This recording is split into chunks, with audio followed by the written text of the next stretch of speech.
Hello, pumpkin. Excuse me. Hello, pumpkins.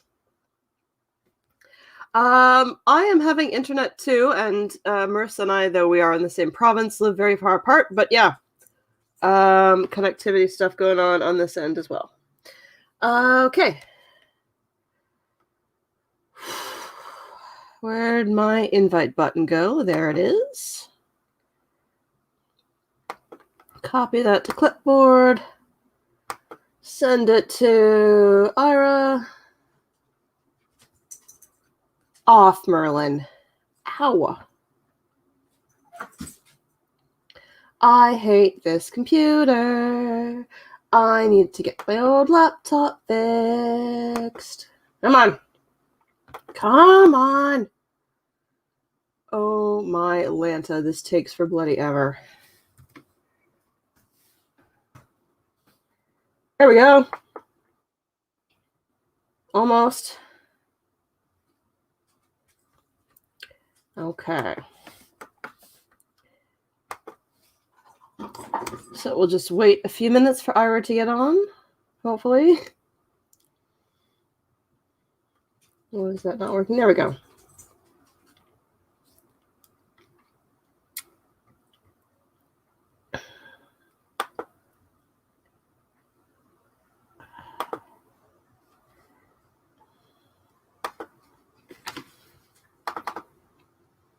Oops, that's not what I wanted. Okay. Mother of pearl. All right. So I have sent Ira the link, and hopefully Merlin off.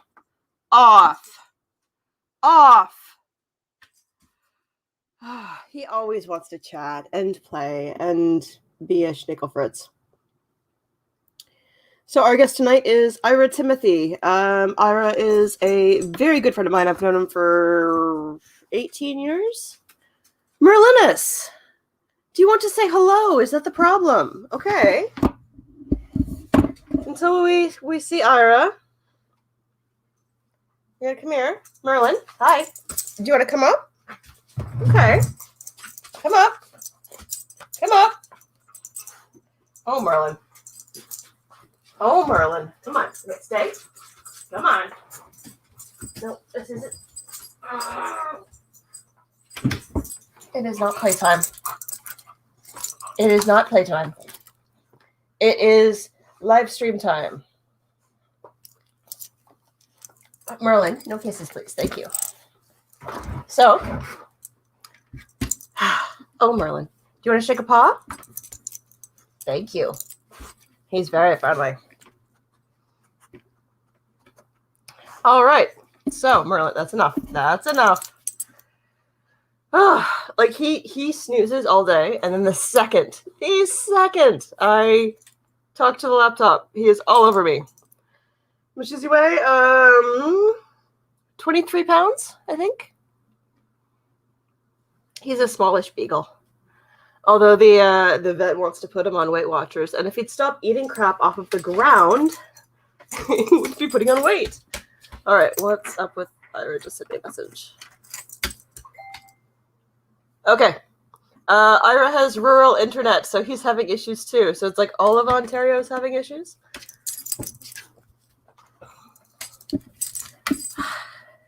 All right.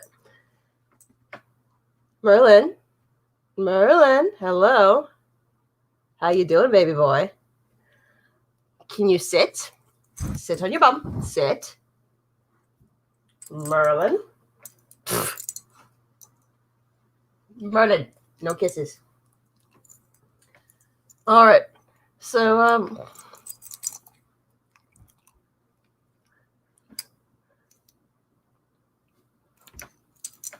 I haven't weighed him lately. I'm just going by what the vet said in March. I don't think he's much bigger than that.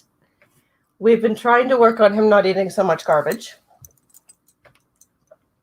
Doesn't always work, does it? No. No kisses. All right, so Ira should pop on in just a moment. He's having internet connection issues, which, yes, I am as well, and Marissa is, and yeah. All of Canada is having internet issues. Ira is kind of near Chatham, but he's rural. It's been a gorgeous day here in Hamilton, so southwestern Ontario hasn't got whatever's coming. And I have an outdoor gig on Sunday, so I'm really hoping that the weather's nice for that. It's my first outdoor gig since February 2020. All right, Merlin. Oh, what a guy.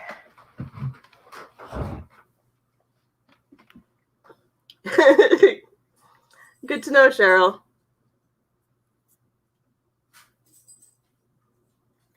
I have a bit of a frog in my throat, but if it's anything, it's a cold. It's not COVID. Or maybe I'm just dehydrated because I don't drink near enough fluids. Hello, Lena. He's being a shit out there.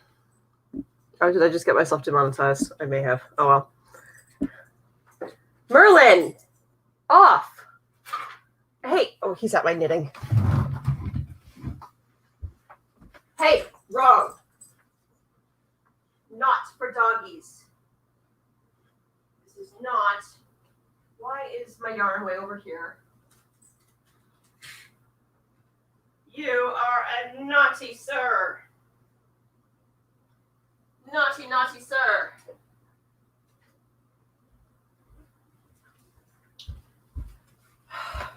I love him, really I do. Oh, so glad, Cheryl. So I'll show you what I'm working on so far. I've got sock number 1 finished. And I'm halfway done sock number 2. I just started the heel. It has a bit of a lace pattern to it. See if I can show you on here. Kind of see it's like a zigzag lace pattern. Merlin, that's the cup I used to feed him with. And he's already had his bedtime snack. That is not a toy. Get a Kong. Merlin, get a Kong. Go get a Kong. Mommy will throw it.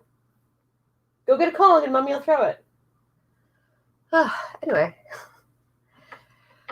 Oh, Merlin. He is lucky he's cute. Let me tell you. So yes, our guest tonight, once he figures out his internet stuff, is Ira Timothy, who is one of my favorite humans. I've known him for over 20 years. He is a part of the Indigenous community, and he is currently on res during, his office is closed, so he usually lives closer to London, but is hanging out with his mom until he's back to work. That is not for doggies. Get a Kong. Mommy will throw a Kong if you get a Kong. Where's your toy? Where's your toy? Go get a toy. He's like, well, Mom, you just took my toy away. Look at this thing. He's done quite a job on it. So anyways, I'm going to knit what we would. Merlin, that's enough. That is enough, baby boy.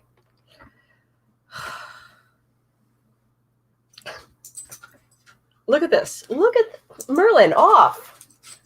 He's got a big smile on now. Because he knows what he's doing. Okay, go lay down. Go lay down. Go to your bed. Go to your bed. I'll put you in your house. All right, so how is everyone today? Hello, Emma, I missed you. Sorry about that.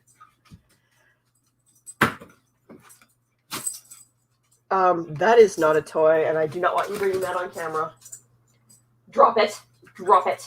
Drop it. I'm sorry, just one moment. Not for doggies.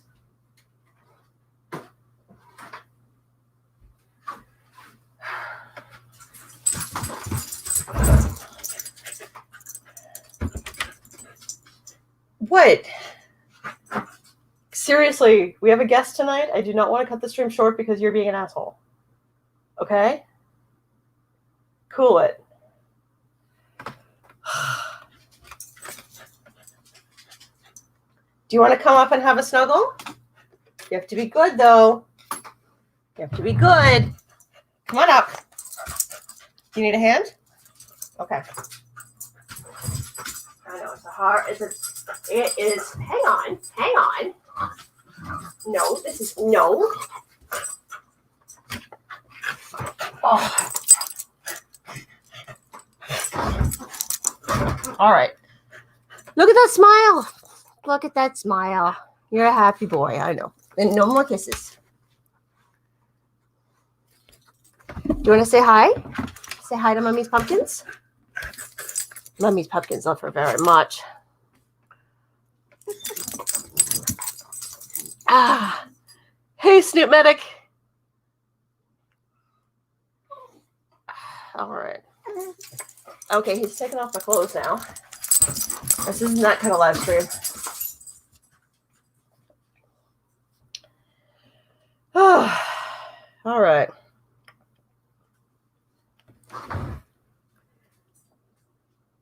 Yes, Merlin does that too. Oh. Hey, Words Have Power.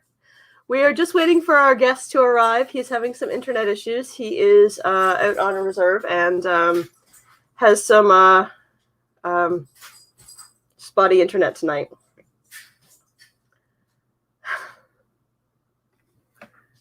So the internet keeps cutting out on him. But hopefully he'll be on soon.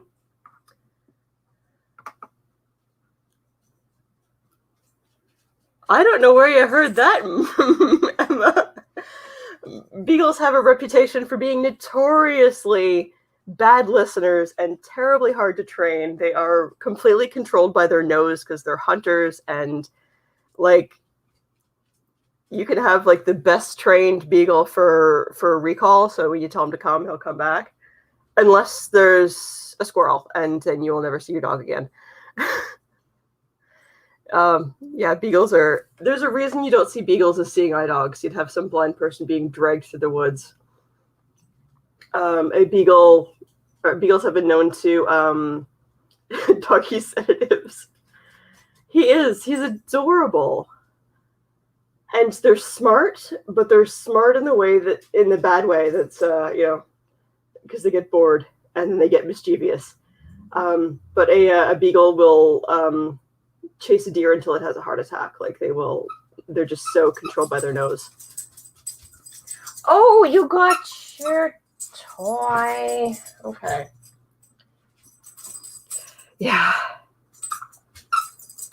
There's another subscriber who might pop in. Don't see her terribly much, but I know she's a beagle lover, and Gramsy Life has or had beagles. Yeah. Well, I guess the sedative that I use is peanut butter Kongs, frozen peanut butter Kongs, which I will save until Ira gets here because it occupies him at least. Merlin. And I did take him for a W before I went live. We went around the block and he did his business and he got some exercise, and now he's in the corner, his little tail. Oh God. Yeah, with the sedative. It's funny because like his favorite drink is if I leave my coffee out. And the last thing this dog needs is coffee. Oh. They're not quite as hyper as Jack Russells, which is good. We are doing a fundraiser actually tonight. The fundraiser will be for the Mother Earth Water Walk,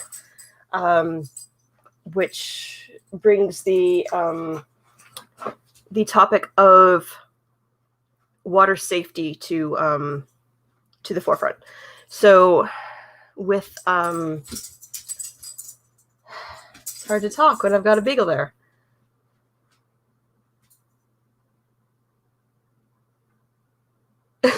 Yeah, Beagle eats a MacBook. That doesn't surprise me. Oh, the stuff he chewed when he was a puppy. so expensive. What was I going to say? Yes, so Mother Earth Water Walk is our charity for tonight.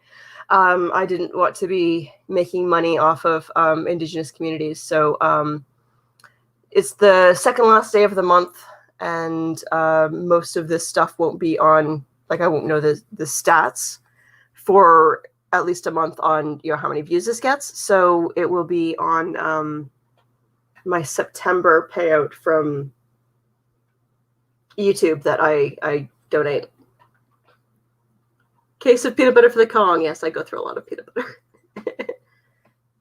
Okay, well, he's chewing on his toy now at my feet, so hopefully he'll chill. 1 in 7 people on planet Earth do not have access to safe, clean drinking water. And in some areas of the world, wells are monetized by major corporations. So in Canada, and I'm assuming in the US, if we pay for water, we pay for it, you know, with taxes, just because the water needs to get cleaned and processed and whatnot. But there are many places, even in the developed world, that do not have access to clean drinking water. And this is a big issue with, no worries, Emma, we'll talk to you later. Thanks for popping in. It's a big issue on reservations that there's a lack of clean drinking water. So I'm in Hamilton, Ontario. I am about 45 minutes from Toronto and 15 minutes in the other direction. So an hour from Canada's biggest city. There's a reserve that has never had clean drinking water, or at least hasn't in, there are definitely people who are alive today who've never been able to go to the tap and take a drink. So this is a big issue with me, safe drinking water. My great aunt died in the Walkerton tragedy in Walkerton, Ontario. So there was an E. coli outbreak in the water, and the government hid it for a while. And my great aunt was one of the victims. So yes, water safety is a big issue for me. I believe that everyone should have access to clean drinking water.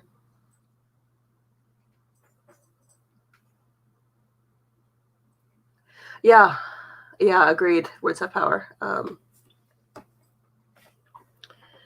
So that's I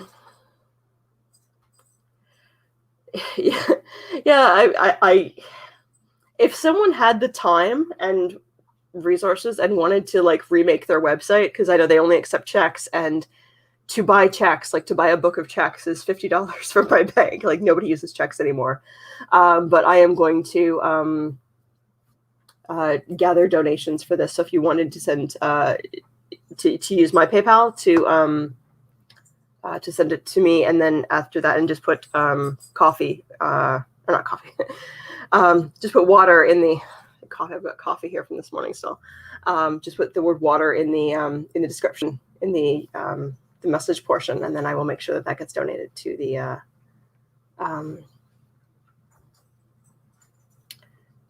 charity, which means that there's really not a way to get a tax receipt from that. I don't know how we do that. Yes, the issue in Flint has been going on for so long now and needs to be fixed. My abusive ex and I, we were talking about buying investment property, and oh, no bags take checks. Okay, yeah, if you could do that and just put just put the word water in the message, and then I'll know that that's for water.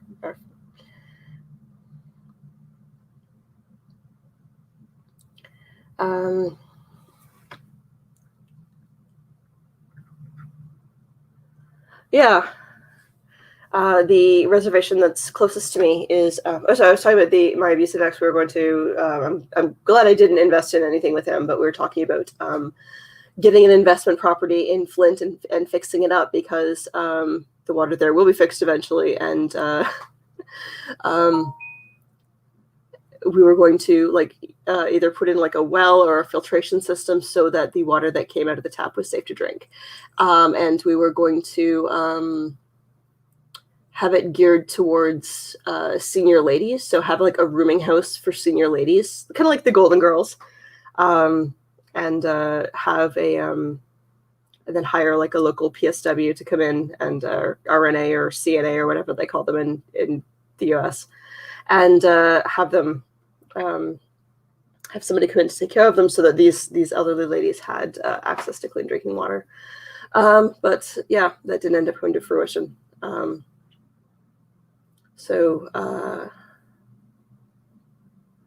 The reserve that's close to me, I believe it's the Six Nations Reserve, they have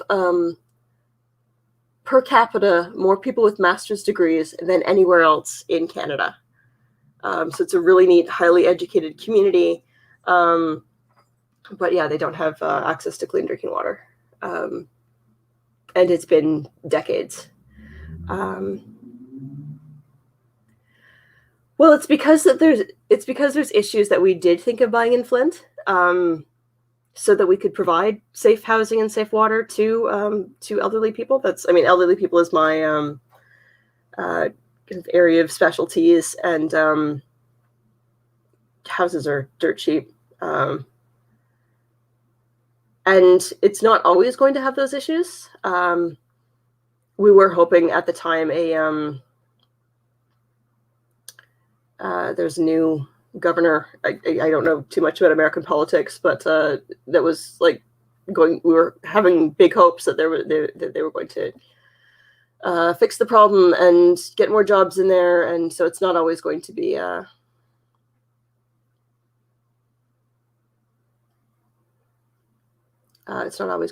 as problematic.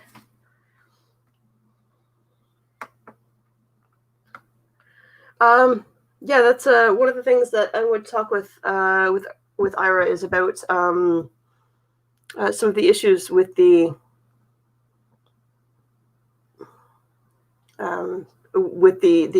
police and carding situations, and there's been some really awful stuff that's happened with police and many Indigenous people in Saskatchewan. I forget what they call it. It was something like a moonlit walk or a starlit walk or something like that. But in the dead of winter, they'd pick up Native people and drive them out to the middle of nowhere in Saskatchewan and force them to get out of the car, and they would freeze to death as they walked back towards the city. And this was a routine practice in some Saskatchewan communities at the time, and probably other places as well. So yeah, there's multiple issues that are all stemming from colonialism, and when Ira can get on, we will talk with him about this.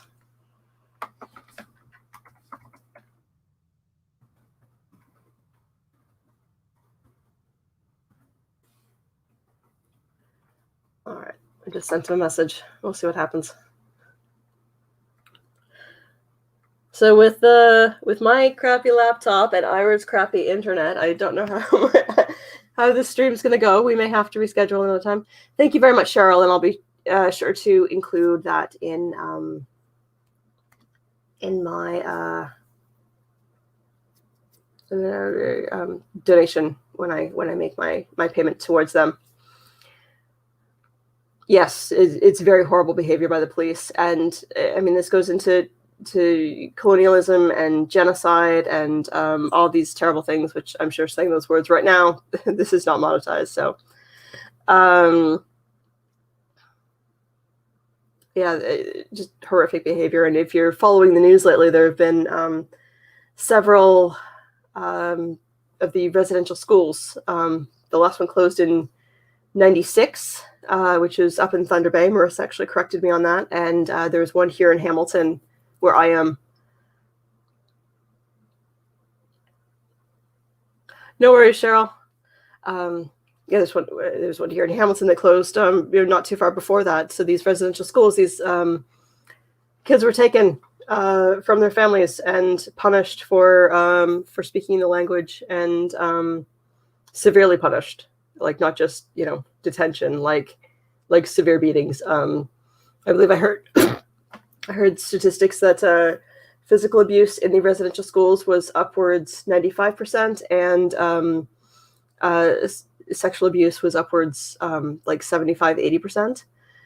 So these are awful, awful places. And if you know a an Indigenous person living in Canada, they are either survivors of the residential school system or the children of residential school systems. Like it's not that long ago that kids were taken away from their families and, as the government would say, have the Indian beaten out of them.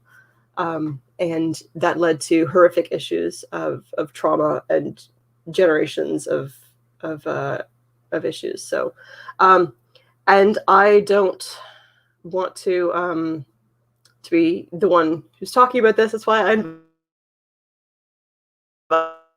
I invited Ira so that I could pass the mic to, because that's one thing that I can do with my privilege, is that I can pass the mic.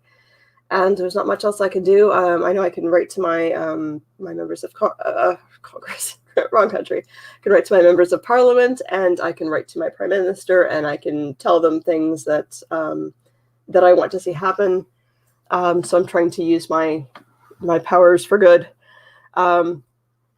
because I've never known what it's like to go to a tap and not been able to drink the water. I guess there was 3 weeks when they were switching water towers when I was a kid, but it's all I've ever known.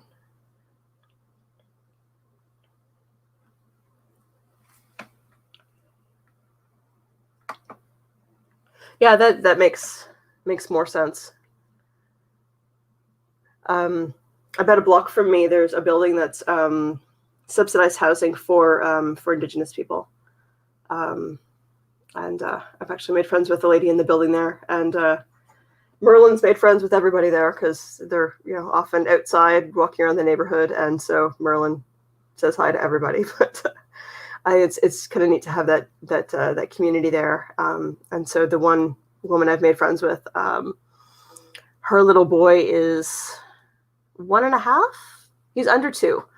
And so he's been doing these online drumming circles, which he loves, just being a little kid. Anyway, going back to the residential school issue. So in Canada, there have been some geological surveys done of the ground through gygometers or looking underground, and they found mass graves of children. And I don't know how many that they found so far. I know it's over 1,000 in 3 different schools, and now they're looking at more of these schools of doing these studies, because most of them have mass graves of children. And so within a period of 2 weeks, there was 1,000 dead children found.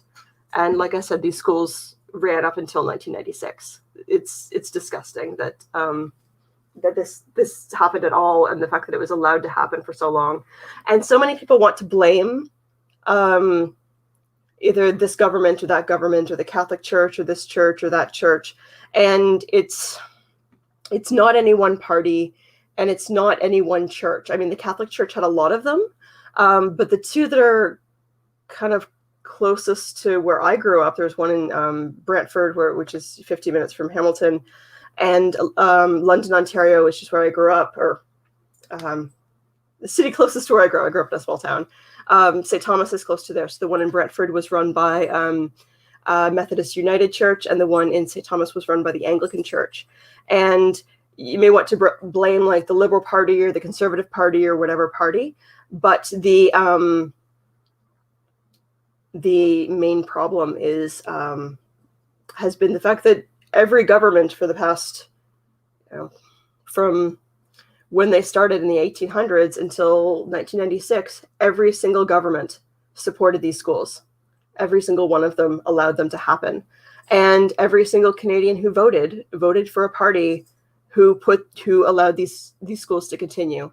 So instead of just saying, oh, well, it was all the Liberals' fault, or it's all the Conservatives' fault, or it's all the Catholic Church's fault. No, it's every Canadian's fault that was alive and looked the other way while this is going on. I saw an interview. It was on YouTube. CBC is kind of like Canadian NPR, and they had a news report, and It was two people who worked at these schools, and they were teachers in the US and having trouble looking for work. So it was in the 70s. And they're like, oh, working with kids, working in a school, this is great. And they ended up like just witnessing such horrible behavior from the school administration and the principals. And they didn't feel like they could quit because they felt like they had to protect the children. But at the same, and they ended up quitting after like, a few weeks, and then ended up working kind of with the Indigenous community around there.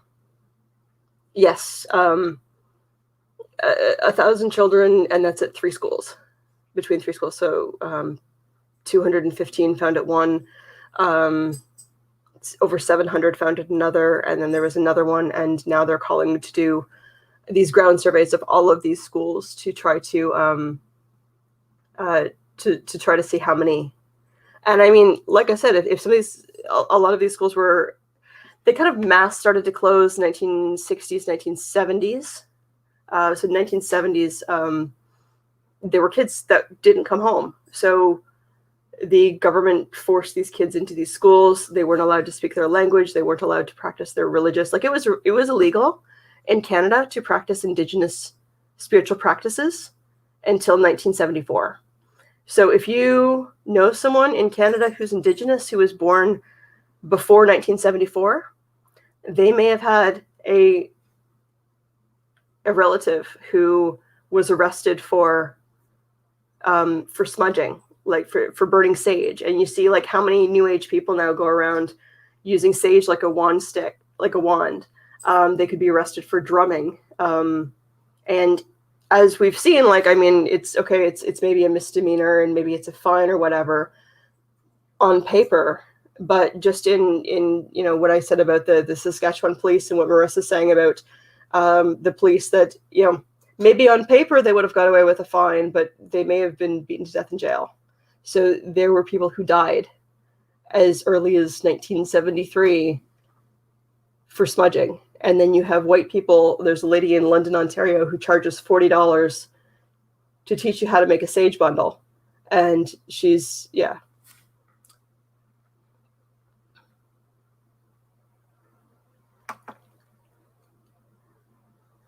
Yeah.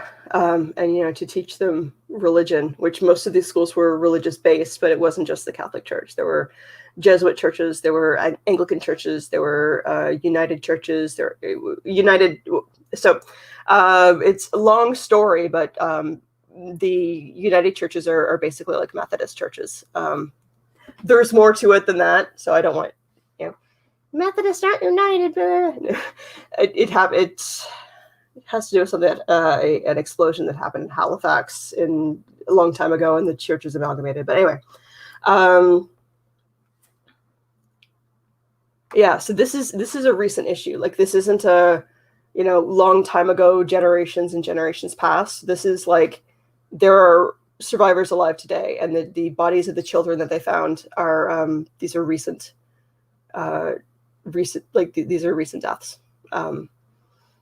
And so they're trying now to, I mean, these kids just, I don't know what happened. They didn't come home. Like, sometimes the kids got home from Scotland, or Scotland, reading.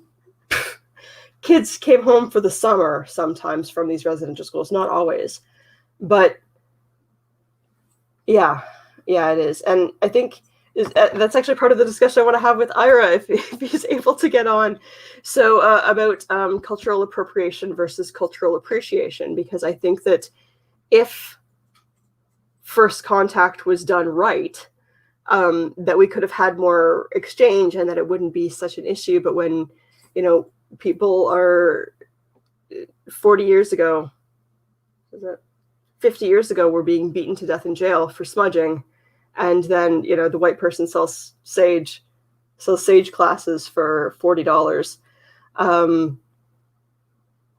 That's not okay. But is it okay for a white person to smudge with sage? And I think that there can be a way that that's done appropriately, but not appropriate to be wearing, the native headdress, the Indigenous headdress as a fashion as a fashion piece, or but would be totally okay if I wanted to go to a Tribe Called Red concert. A Tribe Called Red is a Canadian band. They're Indigenous, and I like them, so I would totally go to a Tribe Called Red concert.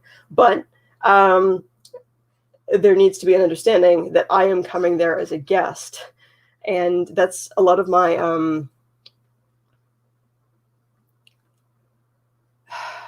yeah. And I feel weird. There's a bunch of white ladies talking about this, and I know that's Marissa, you've mentioned that you are Métis, but yeah, I really wanted to have Ira's voice on here, and I don't think he's going to make it tonight. Yeah, so we may need to reschedule this. Yeah, because this is an important issue, and I don't want it to be just, my sour cream white ass talking about this to make my, colonial guilt feel a little better. I want to try to raise Indigenous voices, and that's it's apparently not happening tonight. A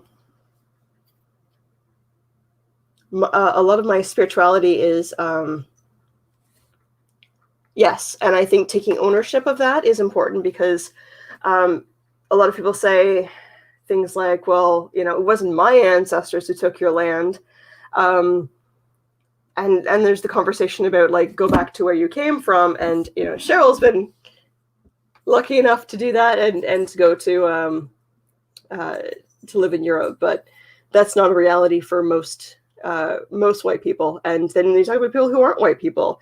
So enslaved people who were brought from Africa against their will, are they forced to go back to where they came from? Or you talk about mixed people, someone who's maybe Métis, or where do they go? My daughter is biracial, so her father's family is from the Caribbean, so her ancestors would have been enslaved people. But my ancestors are white mostly. So where does she go? And I think I would like to lean towards understanding and reconciliation, and find a way that we can coexist and start to heal the wounds that have happened. And yeah, that's taking ownership about what happened. It's hard, and it's heartbreaking, and it should be heartbreaking. If you can talk about this and not feel something's wrong. Yeah. So I'm going to give Ira another 5 minutes, and by 9:45, if he hasn't come on yet, I will call it a night.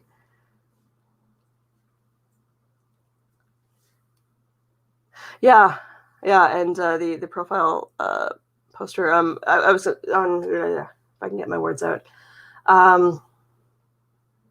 Summer solstice is also National Indigenous Persons Day, and I can't remember the exact name of the day, but something along those lines. And so Ira actually invited me to come to London and march with him, but I wasn't able to get there. So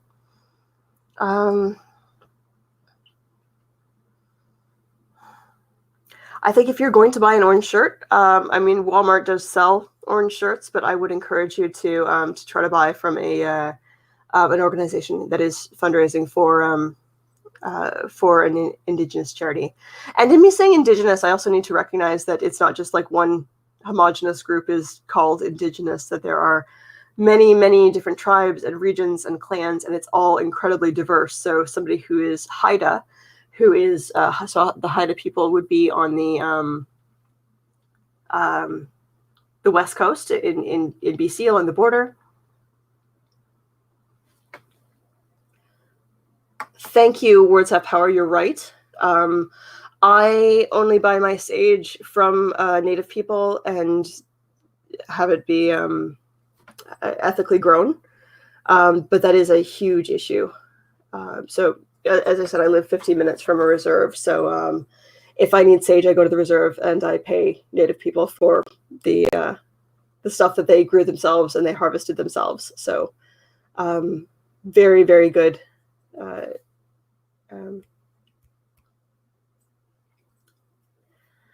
Observation. Thank you.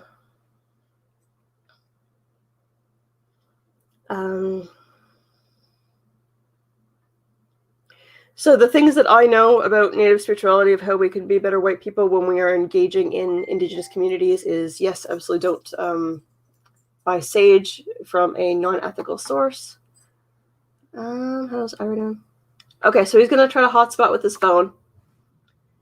If you are someone who is of kind of a pagan flavor of one kind or another, and you want to give offerings to the land spirits, do not give alcohol. Alcohol is a poison when it comes to Indigenous people. It was brought over by white people and has had horrific effects on Indigenous communities. So if you're going to give to a Celtic god or a Norse god or a Greek god, absolutely, they love their booze. If you're going to give to an Indigenous spirit, a land spirit, and you live in North America, no alcohol. If you're going to go to a powwow or some sort of drum circle or something that is inspired by Indigenous people, remember to wear a long skirt, like long down to your ankles. This isn't a purity culture thing. This is a connection with the land, and it actually has to do with water. I'm not going to go into the long detail of that, but a long flowing skirt. And if you are a woman and you are, actually, I shouldn't say that. If you are a menstruating person and you are of menstruating age, while you are on your period or your moon cycle, as it's called, it is not the time for you to partake in any sort of Indigenous ceremony. So sweat lodge, smudging, tobacco, cedar, a drum, you shouldn't be touching any of that stuff. I literally called a friend once and I'm like, hey, are you coming into town? And he's like, yeah, why? I'm like, I need you to move something for me. And he's like, is it heavy? And I'm like, no, it's as light as a feather. And literally my ceremonial feather, I couldn't move because I was on my moon. And so I needed him to pick up the feather and move it to another room and put it on the desk. So, yeah. That was what I was told, is that when you are on your moon that you should not be touching anything to do with Indigenous culture. And it's not that, because like in the Bible, a woman is ritually unclean when she is menstruating, but within Indigenous lore is that she is doing her own cleansing ritual right now, which is more powerful than the sage or than the tobacco. So those are things.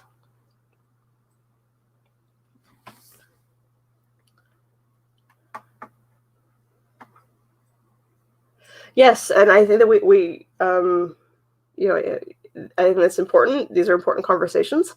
I just didn't want to be leading the conversation. So we'll see if Ira's able to get on here. And yeah, I am. So mods, I know that it's late, especially Cheryl. It's actually probably early where you are. I do want to. I usually try to keep my lives under an hour, but because Ira is struggling with internet, I don't know how much how long we're gonna go. I'm not gonna keep it super long, but I'm hoping I can ask if you don't mind staying on a little longer. I want to respect your time and respect your sleep. It's about 9:45 here my time, and I actually have a super busy day tomorrow. I'm like back to back with readings all day. Got to pack the car because I got a gig on Sunday. I'm like, yes, my tarot business. I get it back because I've missed it. Yeah, 4:45. Cheryl, go to bed.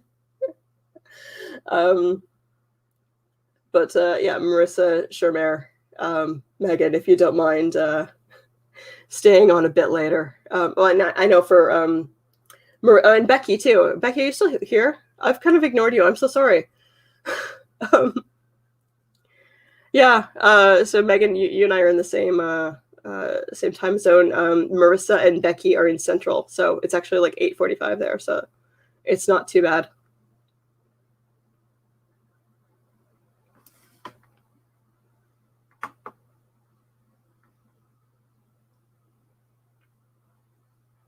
Thank you, Words Have Power. Okay. So I think we're going to give him another minute or two, and then if he can't make it, then we will reschedule, probably just for next Friday.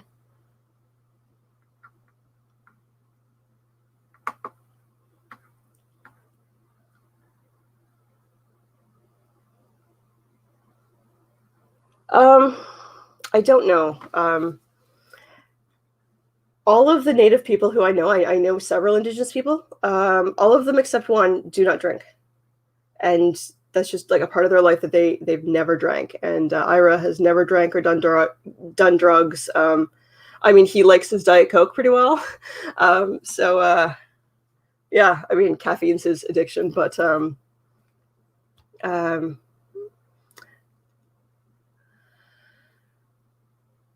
well, Cheryl, if you can't sleep, I know of a a YouTube video you could watch. Wink, wink, nudge, nudge. Where's my train of thought there? I was just saying something. Crap. Oh yes. So a lot of the alcohol that the alcoholism that happens within Indigenous communities is often coping strategies for surviving Indigenous schools, because lack of mental health care and the horrific abuse that was suffered. And I mean, if you are raised by someone who was a survivor, then their parenting may have not been on par just because they're dealing with their trauma. So then it becomes generational trauma, and yeah, awful stuff. But yeah, it is a stereotype as well. And like I said, all of the Native people I know don't drink, and the reserve that is closest to me has more master's degrees per capita than anywhere else in Canada. So, I mean, this we need to be careful to not feed into the stereotype.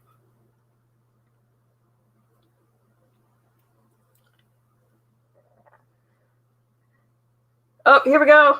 Here we go. Maybe. I got it.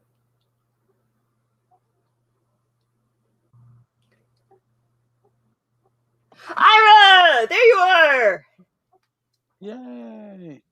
Hey, my darn internet's finally started working. Yay! Yay! Can you hear me fine? I can hear you. You're a little bit pixelated and a little bit fuzzy, but it's better than nothing, so I'm glad you're here. And by the way, while you're here, it is peanut butter jelly time. Yes, it is peanut butter jelly time. Yes, yes, it is. No, it's not. No. This is a 20-year-old joke.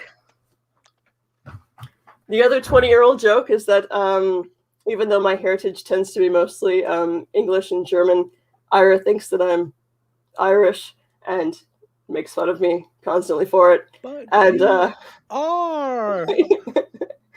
One time I had a job interview at like super early in the morning, and I was having sleep issues. So I'm like, Ira, can you call me like super early and make sure I'm awake? And so I pick up the phone and I'm like, hello. He's like, top of the morning to you, me wee little potato lass. Fuck off. Anyway. But it got you up. So it got you going. Yes. It worked. Yes. Yes, it did. Getting me up with anger. Yes. No, that is not the Irish temper. Okay. All right. So Celtic one. Yeah.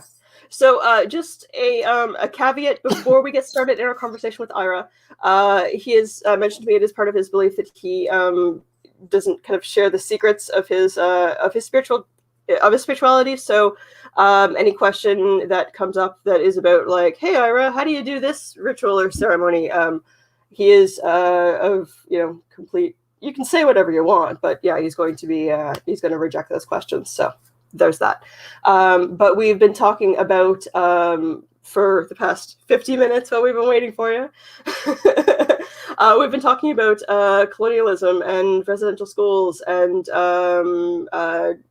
police brutality, and we talked about I can't remember what it's called. It's either like the Moonlight Walk or the Starlight Walk in Saskatchewan, where the police would take Indigenous people out to the middle of nowhere and force them out of the car.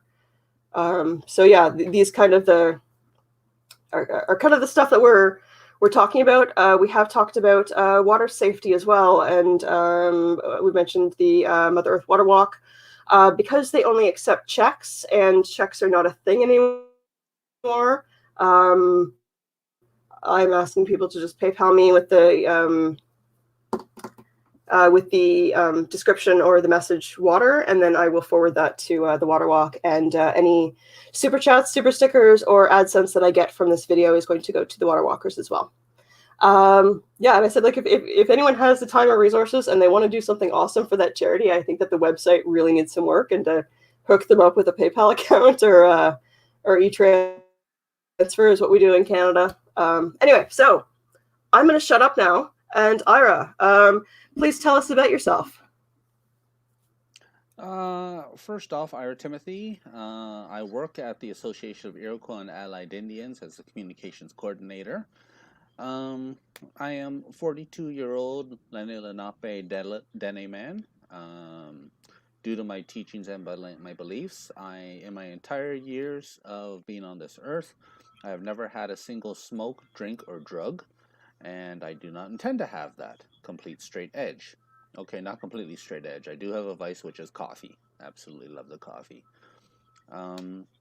There are, as I told them about your Diet Coke addiction. Yeah. As my esteemed friend has said, there are some things I can share and some things I cannot share. If there's something I can't, I will let you know. The reasons are long and complicated, and by the time I finish explaining them, it'll be dawn. So it's probably just best to say that it's, I guess, trade secrets, I guess, is the best way I can put it. But as I said, I will try and accommodate as much as I can and try to help out as much as I can and give the best as I can. I do not consider myself a teacher or mentor or any sort of spiritualist person. I just merely pass on the knowledge that has been given to me and gifted to me by some of my elders, and I know what is safe to pass on to others. So that's the best I can do. Okay, excellent. All right. So now you and I have been friends for almost 20 years. So we met in 2003 at Fanshawe College, and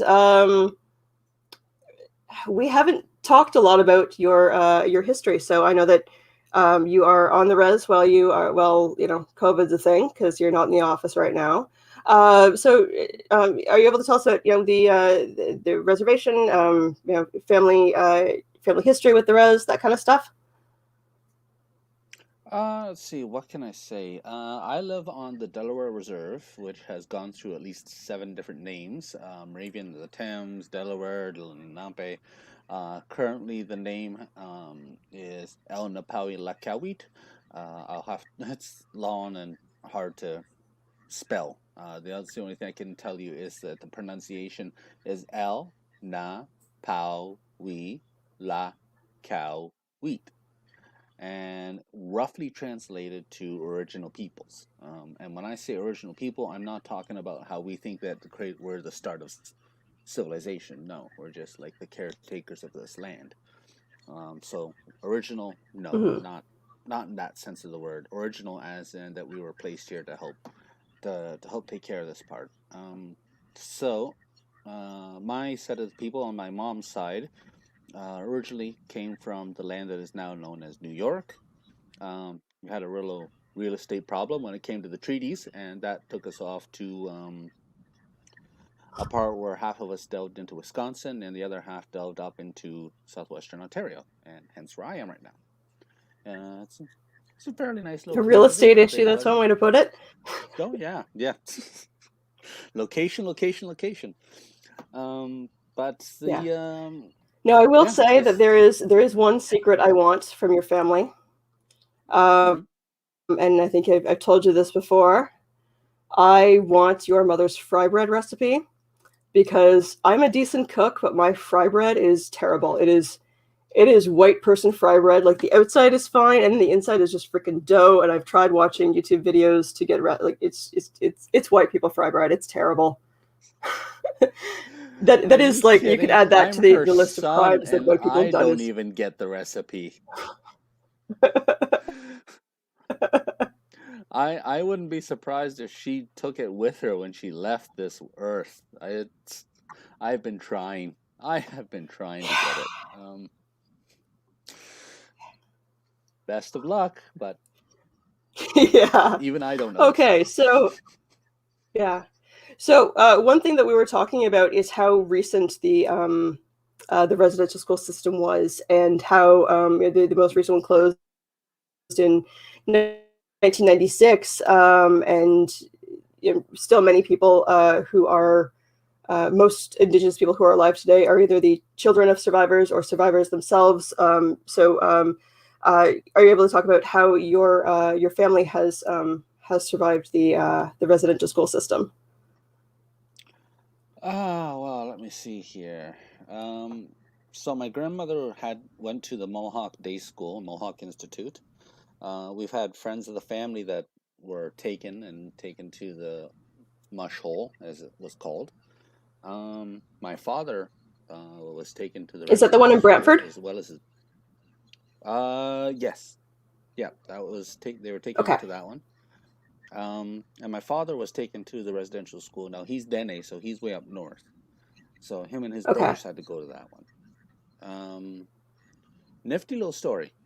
Uh, there was a late elder in our community, and him and his sister were told that there was a secret path behind their house, so that their parents had to go to work. They couldn't always stick around, and they told their kids, if you ever see a strange car, or strange thing, something doesn't look right, immediately head to that path and then go right back in the bush, and you'll be fine till we get home. One day, he did um, he did notice something was weird, and it was a car that was hanging around. So the nuns would wait until the parents would leave, and then they would come and try and take the kids and try and take them off to residential school. Now, he noticed something was weird, and he had headed for the path, and he tried to find his sister. Unfortunately, um, she wasn't paying attention or something, or playing with something, and she got caught. The Mm-hmm. nuns were going to take her off Mm-hmm. to the car. He saw this, but he knows where his dad's hunting rifle was. So Oh. he went and got it and fired I think he fired a shot. He never really said, but all I know is that he was very very angry, and the nuns ran to the car without his sister, and they never came back. So score, victory, right there. It's a story that that grandfather told me, and Mm-hmm. I love that. It was like, all right, I'm marking that up as a win. A lot of the other ones weren't so Yeah. fortunate. Yeah, unfortunately. So they were taken, and some of them told me stories that just ew, made the hair on the back of my neck stand up. Um, but Yeah.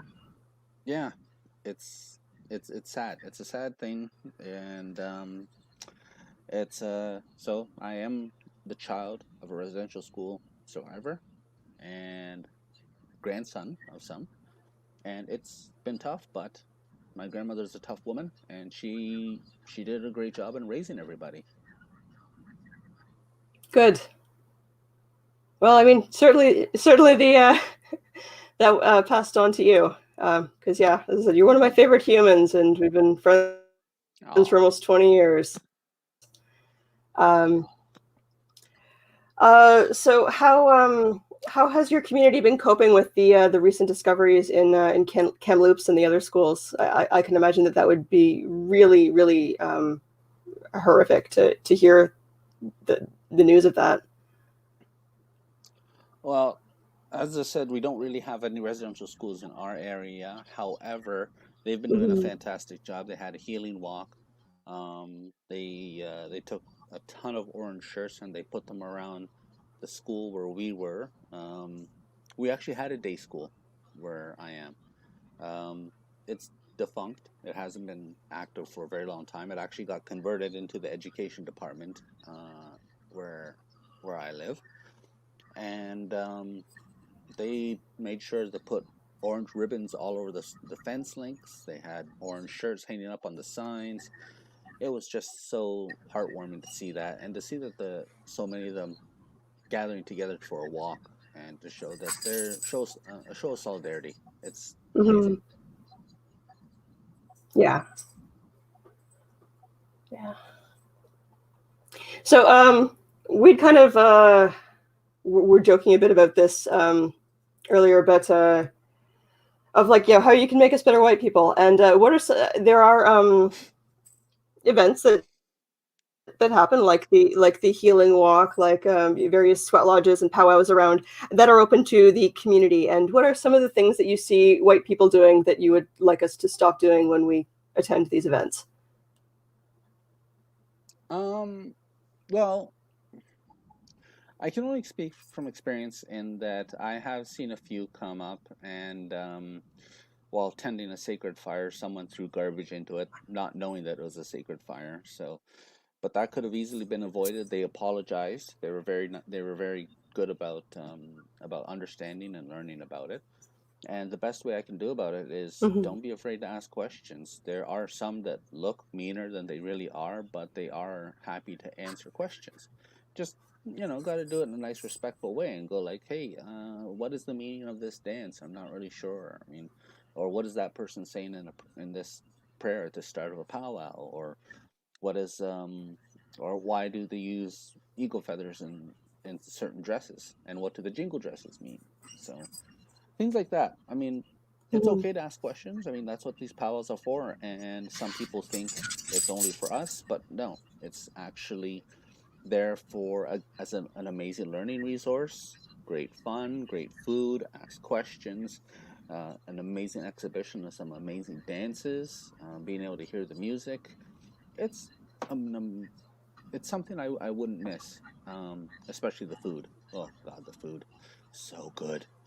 Um, but the Yeah, best yeah, way the is, again, yeah, best way is just to ask questions and have an open mind. Don't be argumentative and say, "Well, what about this? I heard about this, and I think this should happen." It's like, no, just listen. Just open your ears and listen. Compile it all later on. mhm. Compare it if you want later on. Just keep in mind that we'll be respectful as long as you are too.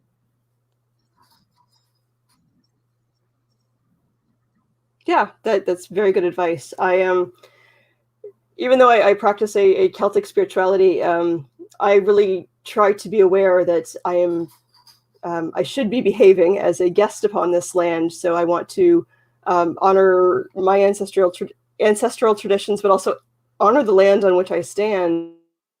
And um, I have never been to Europe, but I can imagine going to some of the places that my family used to live, and hundreds of years ago, and that these are my ancestors. I'm walking on their bones, and that's something that I can imagine would be incredibly powerful for Indigenous people to know that how many generations have been, or not knowing, just uncountable numbers of generations that you're sharing that land, and this is the land that's sustained me. And so when I eat a wild raspberry, that comes from the land that I my family has only been on for so many generations. So I really try to respect the land spirits, to respect the traditions in an appropriate way, but at the same point not um, appropriate these traditions. And I think there's a difference between cultural appreciation and cultural appropriation. So, like for me, if I decided to go to a powwow or a Tribe Called Red concert, I think that would be an excellent way for me to show support. But yeah, paying $40 for a white woman in London to teach me how to make a sage bundle, probably not. So No, um, yeah, no. that's Um, really good advice. And the yeah, the thing is when it comes I to called her out for that, and then she like threatened to call the yeah, police on me. It was yeah. like, The the thing is about that is anyways, that the um, the the the, a- the age we live in right now, it's all about convenience. A lot of people want to be able to be able to hand that money over and go like, I want to learn now. I wanted this right now. I need it now. Give it to me now. Why can't I have it now? yeah, And that goes along with the digital ways. A lot of people want to be able to press a button, look at a video, listen to this, and go over this right away. They have to learn it right now. And the part of the journey and the part of the learning hmm experience is actually just gradually getting to it. Um, learning the mistakes themselves is a great learning experience. Not being able to get the fry bread right the first time is a great learning experience. And when you do, you are lucky enough to find somebody that's able to teach you not just recipes, but languages, crafts, or anything like that. You're forming a bond with that person. If you find somebody that can make an amazing beaded lanyard or something with beads, we'll use that for example. You're sitting down and you're talking with them as you're beading, as you're getting that design done. And if you get it wrong, then you're Hmm. learning that question to ask: am I doing this right? You're doing away with that need. I did a video not too long ago about 5 things that people find the most hardest thing to say. And it was a bit of a joke because the first 4 was I love you, I need help, I was wrong, I'm sorry, I appreciate you, and 5 was Worcestershire sauce. No, You know what? uh, I can't say that word either. I call it Liam Parents. there. A lot of people said to do that, but I was actually surprised that a lot of people, they got the joke, but a lot of people actually said number 2, they have trouble saying I need help. So it's the Yeah. power of saying I need help or saying I don't know actually makes you more empowered than you think. But we're living in an age where people are afraid to say that because it makes them think they're weak, or it gives off the portrayal that they're weak, or gives us the gives off the observation that they're weak by asking for this right there. But it's not. It's the fact that saying I don't know is that you're swallowing your pride and go like, I don't know what I'm doing. Can you show me how to do this? And it gives the other person joy Hmm. because they're helping you and they're learning as well because they're relearning something. They're imparting something to you. And just the fact that you're Yes. both sitting there sometimes in silence and just beating, that's great reflection. And Hmm. a lot of old people, they like to talk when they're beating. They like to talk while they're doing something like this. So there's so many huge amounts of other things you can learn while you're doing this. However, again, we live in an age where people want it right now. And by doing that, you're missing out on a huge amount of extremely valuable, treasured experiences and memories by just bypassing all of that and trying to get Hmm. straight to the result. Yeah, it's very true. And even in tarot, I see that. I've been studying tarot for 15 years and I still don't know it all. And people come to me and they want to learn now. They want like fast food tarot. And part of it, it's a language, and you grow broader and you grow deeper as you learn the language. And it's not something you can learn fast. It's not just Mm, you know, like a vending machine. You put in the quarters and you get out tarot knowledge. You actually yep. have to work at it. Hmm. Patience is a virtue. Okay. Well, yeah. Yeah, I actually I've done some beading work. I gave all my beading stuff away to Seven, right? Stephanie Mitchner. Oh, yes. I I wasn't using it, and her daughter was interested in beading, and Uh, Seven's Métis, and she really was interested in her daughter learning, and so I'm like, yeah, I just have it, and it was a lot of beading stuff, but yeah, I really enjoyed the beading that I did, but it is so painstaking because it's one bead at a time, especially when you do that peyote stitch. It takes forever. mm, hmm. Well, I certainly forward to going to an event with you as soon as it is safe to do so. Um, Happy to do so. I I mean, I know remember a lot I of spoke to you at powwows the are kind of being the beginning of canceled right COVID now, about but how the yeah, and yeah, we can this definitely won't hit them last up. forever. And yeah. Yes, that's true. Yeah, and I really am. I talked to you at the beginning of the pandemic of how the reserve was doing with how the reservation was doing with the pandemic, and you were talking about how like the roadblocks and things like that to make sure that white people weren't bringing in the virus, and I respect that greatly because there have been far too many viruses that have been brought in by white people. And then there was the time I tried And to kill you on your birthday. I Yeah, forgive you for so that because you there's a keep trying to running do it joke every between single Ira and year. I. It'd take a long um, is an ongoing joke about parfaits. And so for Ira's birthday one year, I made him a parfait in like a beautiful wine glass, and it was layered with fruit that I had canned myself. Like I'd preserved the fruit myself, and I used a yogurt instead of like an ice cream. But it was really pretty, and yeah, and Ira, enjoyed it. And then I forgot that Ira is a type 2 diabetic, and yeah, so I almost killed Ira. But it was delicious. All right. Well, thank you so much. Do you have any other? Pardon me? It was delicious. It was really good. I do Yeah, appreciate it. you're most welcome. And I'm sure there will be many parfaits in the future that will be at least low sugar, so I don't try to kill you again. Um, do you have any parting words for my audience? Yes. I get so many requests for books, book recommendations, author recommendations, teacher recommendations. Um, Now, personally, I don't approve of putting anything that our people do in books. However, it is the age where we do have to do something like that. So there are so many authors out there that say, "Oh, I know all about natives, and I'm going to talk about how the crystals they use." So it's very hard to be able to try and scan which ones are actually know what they're talking about, which ones are just trying to make a buck. So there is one that I do want to Mm-hmm. highly, highly recommend. It's Tom Porter, and he made a book And as called. Grandma said, Yep, that's right. That's the one. yeah, yeah, I've read it. Highly recommend that one. It is an amazing book, and he's actually going to be making a second one. I've had the Oh, blessing really? to be able to meet him twice. Oh yeah, I've met him twice. He's a Nice. very good friend. I love him. He's a great guy, and he has tons of knowledge to impart. So yeah, again, I highly recommend Tom Porter's book.